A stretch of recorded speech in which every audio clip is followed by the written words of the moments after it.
প্রিয় ছাত্রছাত্রীরা, বিজয়ের মাসকে সবাইকে অনেক শুভেচ্ছা এবং অভিনন্দন। তোমরা জানো মণিপুর উচ্চ বিদ্যালয় এবং কলেজ তোমাদের জন্য নিয়মিত পাঠদানের ব্যবস্থা করেছে। তার ধারাবাহিকতায় আমি আবারও তোমাদের সামনে এসেছি নতুন একটি ক্লাস নিয়ে। সবাইকে আমাদের আজকের ক্লাসে স্বাগতম। আমাদের আজকের আলোচনার বিষয়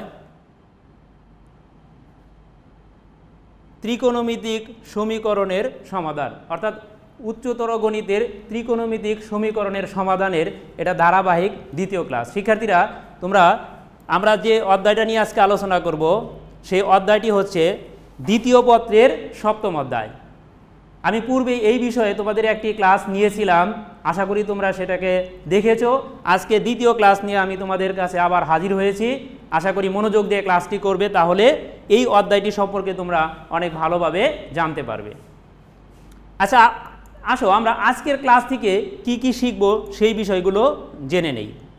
আজকে আমরা এই ক্লাস থেকে যে জিনিসগুলো জানতে পারবো, ত্রিকোণমিতিক সমীকরণের সাধারণ সমাধান নির্ণয় করতে পারবো। আমরা গত ক্লাসেও সাধারণ সমীকরণের অনেকগুলো সমাধান করে দিয়েছিলাম। আজকেও আমরা আরও কিছু জটিল বা ইম্পর্টেন্ট সমাধানগুলো করব। আর অবান্তর মূল সম্পর্কেও জানতে পারবো। আজকে এই বিষয়টা নিয়ে আমরা আলোচনা করব আর সূত্র প্রয়োগ করে সমস্যার সমাধান করব। দেখো, আমরা প্রথমে একটি সমস্যা নিয়ে আলোচনা করছি, খেয়াল করো। √2 cos 3θ, √2 cos 3θ। এখন শিক্ষার্থীরা দেখো, √2 cos 3θ minus cos θ equal to cos 5θ সমীকরণের সাধারণ সমাধান নির্ণয় করো। এই সমীকরণের পূর্বে কিন্তু আমরা আরও সমীকরণের সমাধান করেছিলাম। আজকে আমরা আরেকটা সমীকরণ আমরা সমাধান করব। ভালো করে খেয়াল করো, √2 cos 3θ minus cos θ equal to cos 5θ সমীকরণের সাধারণ সমাধান নির্ণয় করো।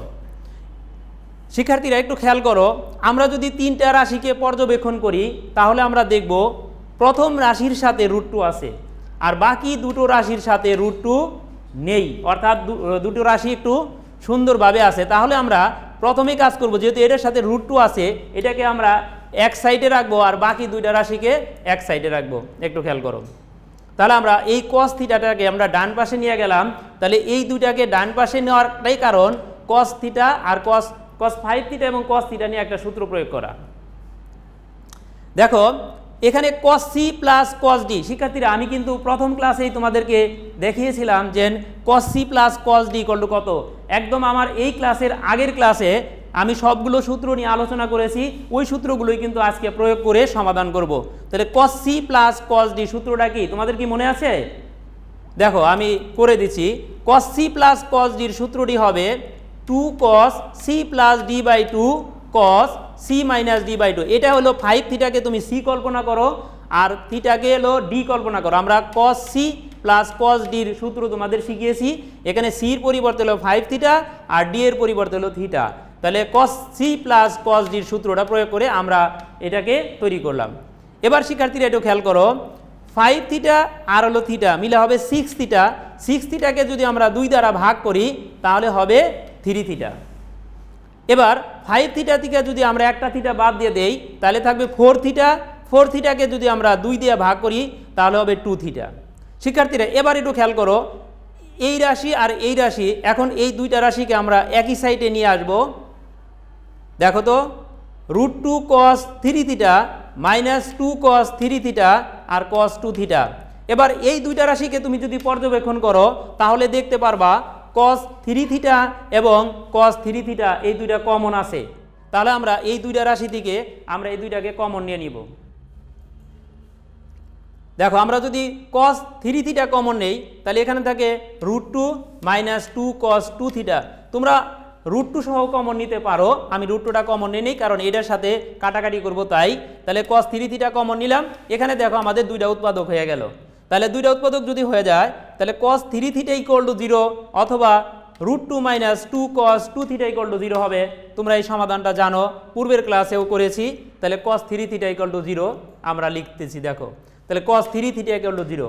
শিক্ষার্থীরা তোমাদের কি মনে আছে আমরা গত ক্লাসে সূত্র দিয়েছিলাম যে cos থিটা ইকুয়াল টু 0 হলে থিটা ইকুয়াল টু কত? দেখো তো শিক্ষার্থীরা এটি মনে করতে পারো কিনা। cos থিটা ইকুয়াল টু 0 হলে থিটা ইকুয়াল টু কত? আশা করি তোমাদের মনে আছে 2n প্লাস 1 কত π/2। এখন এই সূত্রটা প্রয়োগ করে আমরা সাধারণ সমাধানটা নির্ণয় করব। একটু খেয়াল করো শিক্ষার্থীরা। তাহলে আমাদের এখানে 3 থিটাকে আমরা থিটা হিসেবে কল্পনা করব। তাহলে theta equal to 2n plus 1 π/2। এবার যেহেতু আমার থিটার মানটা বের করতে হবে তাহলে 3 দ্বারা এই পাশে বা উভয় পাশকে ভাগ করে দেই, তাহলে আমরা থিটার মানটা পেয়ে যাব। দেখো theta equal to 2n plus 1 π/6, কারণ এই 3 এখানে নিচে চলে আসে 3-র সাথে গুণ হয়ে 6 হয়ে গেল। তাহলে আমরা একটা সমাধান কিন্তু বের করলাম। এখানে n এর পরিচয়টা আমি একবারে দিয়ে দিব, তোমরা এখানে ইচ্ছা করলে n এর পরিচয় দিতে পারো, আমি একবারে দিয়ে দিব। আরেকটা উৎপাদক ছিল শিক্ষার্থীরা, একটু খেয়াল করো। আরেকটা উৎপাদক ছিল যেটা √2 - 2 cos 2 থিটা। তাহলে এটা থেকে আমরা আবার একটা সাধারণ সমাধান বের করব। এবার √2কে আমরা ডান পাশে নিয়ে যাব। আমরা যদি ডান পাশে নিয়ে যাই তাহলে -√2।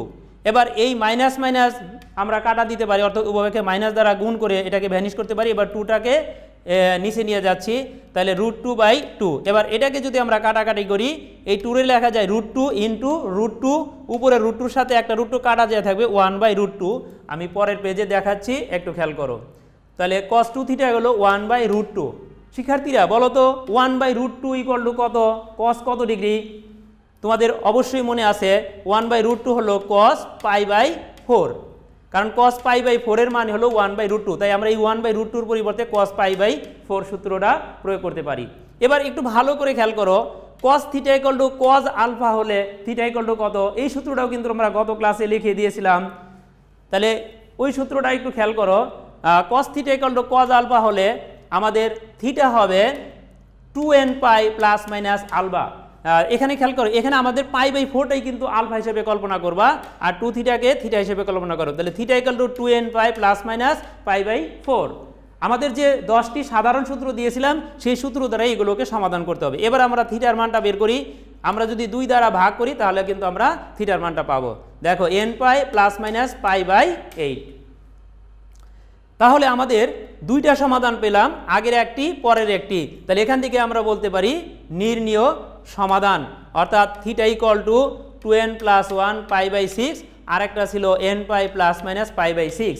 শিক্ষার্থীরা এখানে খেয়াল করো, এখানে কিন্তু n এর পরিচয় তোমাকে অবশ্যই দিতে হবে। তাই বলে দিবা যে এখানে n বিলংস টু z। এখানে তুমি আরও 2 জায়গায় দিয়ে দিতে পারো, তবে কমপক্ষে তোমাকে একবার এখানে বলেই দিতে হবে, কারণ n এর পরিচয় না দিলে কিন্তু সমাধানটা অসম্পূর্ণ থাকবে। আশা করি সমীকরণ ম্যাথটি বুঝতে পেরেছো। ভালো করে আবার প্র্যাকটিস করবে। আমি আর একটা সমস্যার সমাধান করে দিব, তোমরা ভালো করে খেয়াল করো। দেখো sin x plus sin 2x plus sin 3x equal to 0 সমীকরণের সাধারণ সমাধান নির্ণয় করো। ভালো করে খেয়াল করো, খুবই ইম্পর্টেন্ট একটি ম্যাথমেটিক্স, অনেক সুন্দর করে করার চেষ্টা করবো। আমি যে ম্যাথমেটিক্সগুলো আজকে করাচ্ছি এগুলো পরীক্ষায় বারবার আসে, তার জন্য এগুলোকে বারবার প্র্যাকটিস করবা যাতে পরীক্ষায় ভুল না হয়। দেখো sin x plus sin 2x plus sin 3x, আমরা এটাকে লিখে নিলাম। এখানে যদি একটু পর্যবেক্ষণ করো, এখানে 3টি রাশি আছে শিক্ষার্থীরা। এখন আমরা জানি 3টি দিয়ে কোনো সূত্র নাই, 2টি দিয়ে সূত্র আছে, অর্থাৎ sin c plus sin d। এই সূত্রগুলো প্রয়োগ করতে হলে এখান থেকে আমাদের যে কোনো 2টিকে সূত্র প্রয়োগ করতে হবে, আর একটিকে রাখবা। শিক্ষার্থী এখানে 3টির ভিতরে কোন 2টিকে নিয়ে সূত্র প্রয়োগ করবা তার একটা টেকনিক শিখে দেই। এখানে খেয়াল করো 3x আর হলো 1x। তাহলে 3x-কে যদি আর সাথে যদি 1x যোগ করো, তাকে যদি 2 দিয়ে ভাগ করো, তাহলে দেখবা 2x। তাহলে 2x-টা আসছে, তাহলে আমরা এই 2x-এর রাশিটাকে রেখে দিব, বাকি 2টা নিয়ে সূত্র প্রয়োগ করব। এবার একটু খেয়াল করো, তাহলে আমরা sin 2x-টাকে রেখে দিলাম, আর sin 3x আর হলো sin x, এই 2টাকে আমরা ব্র্যাকেটে নিয়ে সূত্র প্রয়োগ করে দিব। এবার শিক্ষার্থীরা বলো তো sin c plus sin d equal to কত? sin c plus sin d এই সূত্রটা একটু বলো। আমাদের কিন্তু অবশ্যই আমি আগেই বলেছি এই অধ্যায়ের যতগুলো সূত্র লাগবে অঙ্ক করতে আমি পূর্বেই কিন্তু প্রথম ক্লাসে সবগুলো সূত্র তোমাদেরকে দিয়ে দিয়েছি। যদি কেউ আগের ক্লাসটি মিস করো তাহলে অবশ্যই আমাদের মোহনা ওয়েবসাইট থেকে ক্লাসটি দেখে নিবে। সাইন সি প্লাস সাইন ডির সূত্রটা হলো 2 sin c plus d by 2 cos c minus d by 2। আমি কিন্তু c বলতেছি, c মানে এখানে 3x, তাহলে 3x প্লাস x বাই 2 আর হবে 3x মাইনাস x বাই 2। যেহেতু আমরা সূত্রটাকে c এবং d দিয়ে নির্দেশ করেছি তাই এটাকে c হিসাবে আমি বলছি। তাহলে সাইন c এটার নাম হলো c, তাহলে sine 3x plus sine x equal to হবে 2 sin 3x plus x divided by 2 cos 3x minus x divided by 2। এবার একটু খেয়াল করো 3x আর 1x হবে 4x, 4x কে যদি 2 দিয়ে ভাগ করো তাহলে আসবে কত 2x, আবার 3x মাইনাস x হবে 2x, 2x আর 2 কাটা গেলে হবে শুধু x, তাহলে আমাদের এখানে আসলো cos x ইকুয়াল টু 0। এবার শিক্ষার্থীরা খেয়াল করো sin 2x এখানেও আছে sin 2x, তাহলে আমাদের যেহেতু দুইটি কমন আছে আমরা এই দুইটি এখন আমরা কমন নিয়ে নিব। তাহলে sin 2xটাকে আমরা কমন নিলাম, এখান থেকে 1 প্লাস 2 cos x, তাহলে আমরা 2x যেহেতু কমন নিছি 1 প্লাস cos 2x। এখানে দেখো শিক্ষার্থীরা দুইটা উৎপাদক হয়ে গেছে, তাহলে এটা ইকুয়াল টু 0 অথবা এটা ইকুয়াল টু 0, তাহলে আমরা এটা ইকুয়াল টু 0 দিলাম, sin 2x ইকুয়াল টু 0। এবার কিন্তু শিক্ষার্থীরা আবার সেই সাধারণ সূত্রটা প্রয়োগ করতে হবে। sin থিটা ইকুয়াল টু 0 হলে থিটা ইকুয়াল টু কত শিক্ষার্থীরা মনে আছে? নিশ্চয়ই তোমাদের আছে যারা আগের ক্লাস করেছো। তাহলে দেখো থিটা হবে n পাই, অর্থাৎ 2x ইকুয়াল টু হবে n পাই, এখান থেকে আমরা x এর মানটা বের করব, x equal to n pi by 2। শিক্ষার্থীরা আশা করি বুঝতে পারছো। এবার একটু খেয়াল করো আমরা প্রথম উৎপাদক দিয়ে একটি সমাধান বের করেছি, আরেকটি উৎপাদক রয়েছে সেটা হলো 1 প্লাস 2 cos x, তাহলে আমরা এই উৎপাদক দিয়ে পরের পেজে করছি, একটু খেয়াল করো। তাহলে অথবা 1 plus 2 cos x equal to 0, এখান থেকে আমরা আবার cos এর মানটা বের করব, তাহলে cos x এর মান হবে -1, তাহলে আমাদের cos x হবে কত -12, তাহলে -12 এর আমাদের একটা মান আছে cos 2 পাই বাই 3, অর্থাৎ cos 120 ডিগ্রির মান হলো -12। এবার দেখো শিক্ষার্থীরা cos theta equal to cos alpha হলে থিটা ইকুয়াল টু কত, এই সূত্রটাও কিন্তু আমি তোমাদেরকে দেখিয়েছিলাম। তাহলে একটু খেয়াল করো সেই সূত্রটা cos theta equal to cos alpha হলে, তাহলে এখানে এটা হলো x হলো থিটা, তাহলে theta equal to 2n pi plus minus alpha, alpha হলো 2 পাই বাই 3। আমাদের কিন্তু মনে রাখতে হবে সূত্র ছাড়া কিন্তু আমরা অগ্রসর হতে পারবো না। আমি এই সূত্রটা কোথা থেকে প্রয়োগ করছি শিক্ষার্থীরা? গত ক্লাসে আমরা লিখেছিলাম cos theta equal to cos alpha হলে এই সাধারণ সূত্র theta equal to 2n pi plus minus alpha, আমি এই সূত্রটাই এখানে প্রয়োগ করেছি শিক্ষার্থীরা। তাহলে এখানে আমার x এর মান বের হয়ে আছে, তাহলে এখান থেকে কিন্তু আমরা দুইটি সাধারণ সমাধান পেয়ে গেলাম, একটি হলো n পাই বাই 2 কমা আর একটা হলো 2n pi plus minus pi by 3।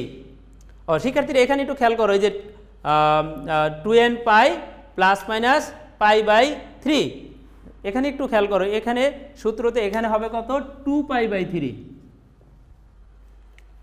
তাহলে এই যে 2n পাই, তাহলে 2n pi plus minus 2 pi by 3, যেখানে n এর পরিচয় দিবা n বিলংস টু z।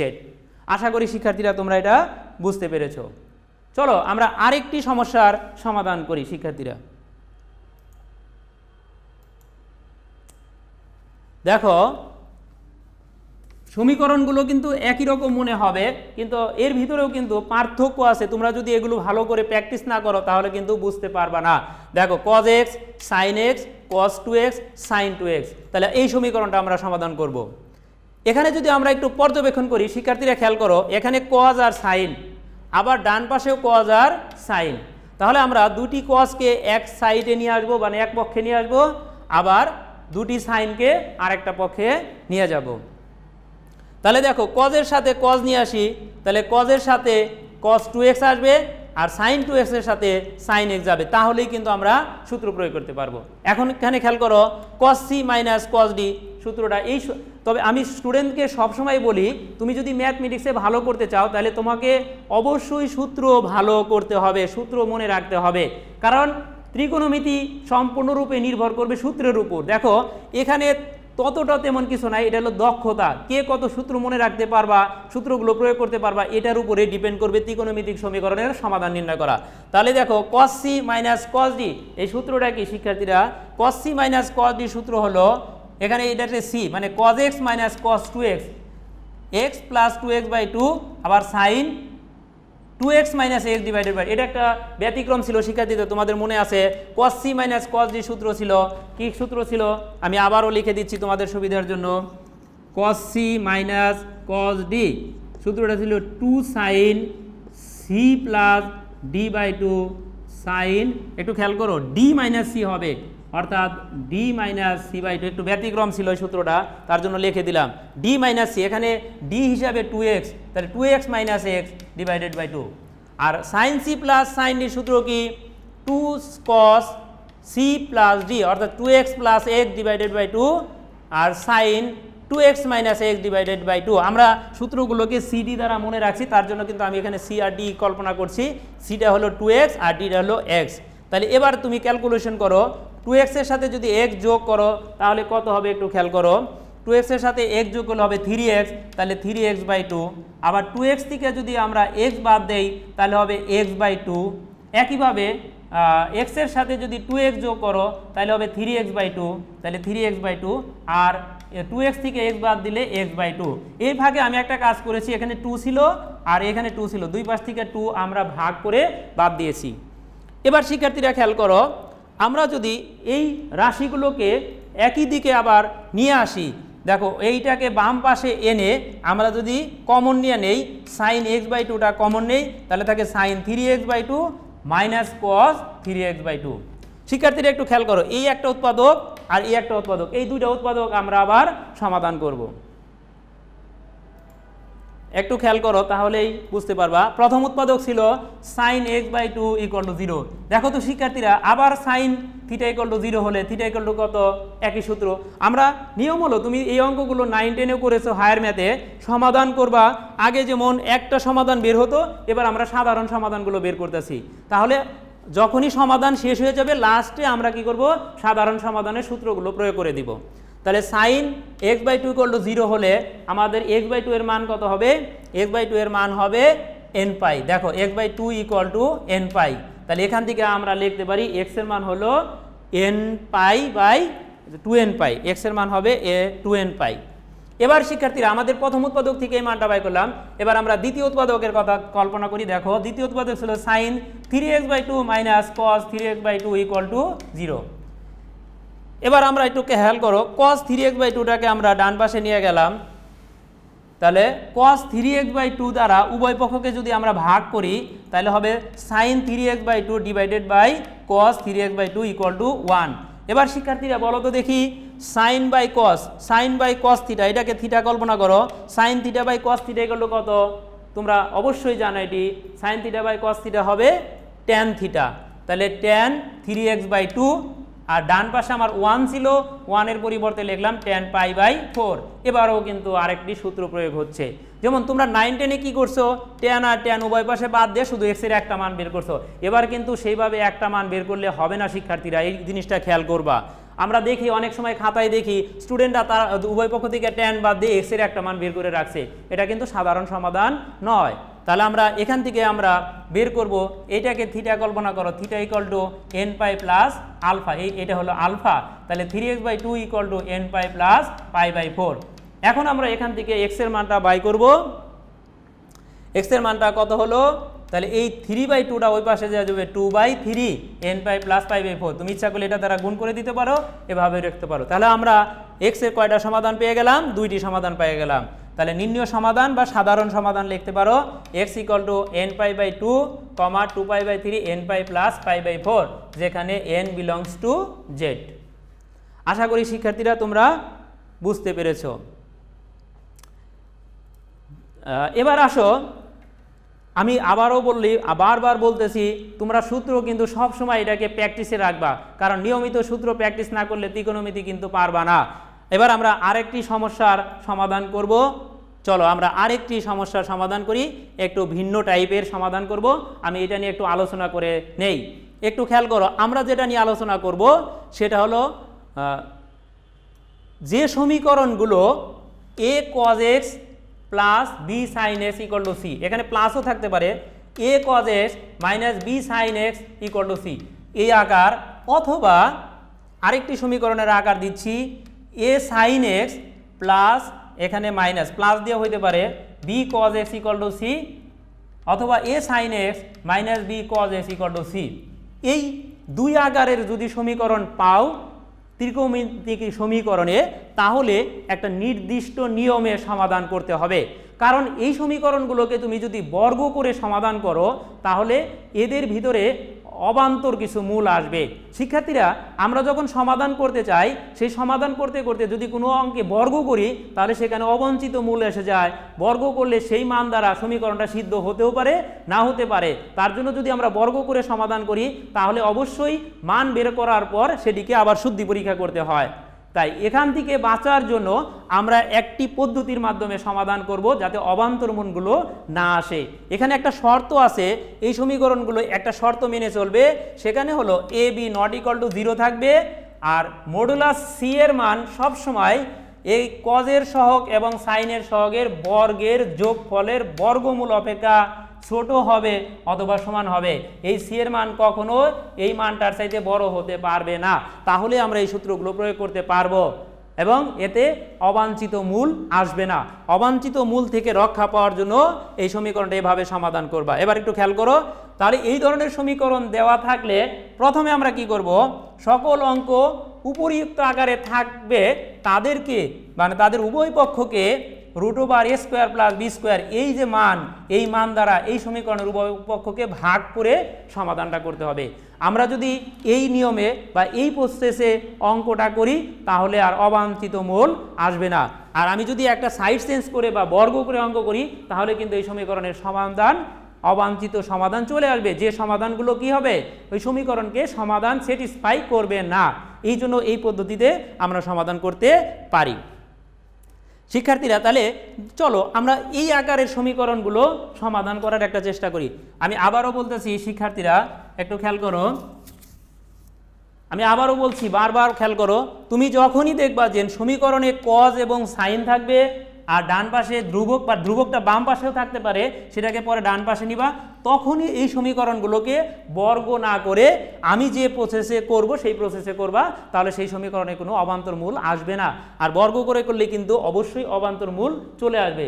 এই অবান্তর মূল কোনগুলো, যে মূলগুলো কোনো সমীকরণকে সমাধান স্যাটিসফাই করে না সেগুলোকেই অবান্তর মূল বলে। চলো আমরা এই সমস্যার একটা সমাধান করে দেই। দেখো তো, cos x plus √3 sin x equal two √2 সমীকরণের সাধারণ সমাধান নির্ণয় করো। দেখো এই সমীকরণটা আমাদের 1 নং ফরম্যাটের আকার ধারণ করছে। এখানে a এর মান কত, এর মান হলো 1, b এর মান কত √3 আর c এর মান হলো √2, আর আমি c মডুলাস c এই শর্তটাও এটা মেনে চলে, তাহলে আমরা এই সমীকরণের সমাধানটা এইভাবে করতে পারবো। তাহলে একটু খেয়াল করো, এখানে আমাদের a এর মান কত 1, তাহলে 1², b এর মান কত √3, তাহলে প্লাস √3², এটাকে যদি ক্যালকুলেশন করি তাহলে আমরা পেয়ে যাব 2। দেখো এই যে 2 আমি বলেছিলাম, এই 2 দ্বারা এই সমীকরণটাকে কি করতে হবে, ভাগ করতে হবে। তাহলে আসো এই সমীকরণটাকে আমরা উভয় পক্ষকে 2 দ্বারা ভাগ করে পাই। তাহলে 2 দ্বারা যদি ভাগ করো তাহলে কি হবে, 2 দ্বারা ভাগ করলে আসবে 1/2 cos x plus √3/2 sin x equal to √2/2। একটু খেয়াল করো তো শিক্ষার্থীরা, তুমি এই সমীকরণটা আরেকবার তুলেও নিতে পারো, তাহলে তুলে নিলে ভালো হয়। তুমি একটা কাজ করো, এটা এই এখানে বাটা দেওয়ার দরকার নাই, যেহেতু এটা তোলা হয় নাই, এটার দরকার নাই, বা দেওয়ার দরকার নাই এটা। তাহলে দেখো, তাহলে হাফ cos x আর √3/2 sin x ইকুয়াল টু √2/2। আমি বলেছিলাম এই মান দ্বারা এটার উভয় পক্ষকে কি করতে হবে, ভাগ করতে হবে।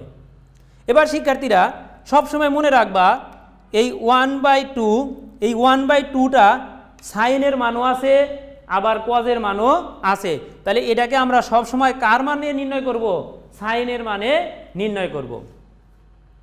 তাহলে দেখো এটাকে যদি আমরা সাইনের মানে নির্ণয় করি তাহলে কিন্তু এক ধরনের সূত্র প্রয়োগ হবে, আর কজের মানে যদি নির্ণয় করি তাহলে এক ধরনের সূত্র প্রয়োগ করি। আমি একটা তোমাদেরকে পরামর্শ দিব, সাইনের না, যদি এখানে কজ থাকে তাহলে 1/2কে কজের মানে প্রকাশ করবা, কারণ সাইনের সূত্রর চাইতে কজের সূত্রটাতে ক্যালকুলেশন করে মান বাই করা সহজ। তুমি সাইনের সূত্র প্রয়োগ করেও করতে পারবা। তাহলে হাফ ইকুয়াল টু কস কত ডিগ্রি সেইটা করবা, আর √3/2 ইকুয়াল টু সাইন কত ডিগ্রি এইটা আমরা বের করি। দেখো তাহলে হাফ হলো কস π/3, অর্থাৎ কস 60 ডিগ্রির মান হবে হাফ, আর সাইন π/3 সাইন 60 ডিগ্রির মান হবে √3/2 সাইন x, আর এখানে √2 আর 2 যদি আমরা কাটাকাটি করি 1/√2 হবে। এবার শিক্ষার্থীরা খেয়াল করো, এখানে একটা সূত্র প্রয়োগ হয়েছে cos a plus cos a into cos b plus sin a into sin b। শিক্ষার্থীরা তোমাদের কি এই সূত্রটি মনে আছে? cos a into cos b plus sin a into sin b। আসো আমরা একটু খেয়াল করি। তাহলে cos a মাইনাস b, দেখো এই সূত্রটা কিন্তু আমি গত ক্লাসে লিখে দিয়েছিলাম, আমি আবারও লিখে দিচ্ছি। cos-এর ক্ষেত্রে একটু সূত্রটা কিন্তু পার্থক্য আছে, cos a cos b plus sin a sin b। খেয়াল করো এখানে যদি প্লাস থাকে তাহলে আমাদের সূত্রে আসবে minus, cos a minus b। তাহলে এই সূত্রটা প্রয়োগ করলাম। এখানে যদি মাইনাস থাকে তাহলে এই সূত্র হবে প্লাস। তাহলে এই সূত্রটাই কিন্তু আমরা প্রয়োগ করে দিলাম। তাহলে এখানে দেখো আবার আছে cos θ equal to cos alpha হলে কত হবে? তাহলে আমাদের cos θ equal to cos alpha হলে পূর্বে আমরা একটা করেছি θ equal to n2nπ plus minus alpha.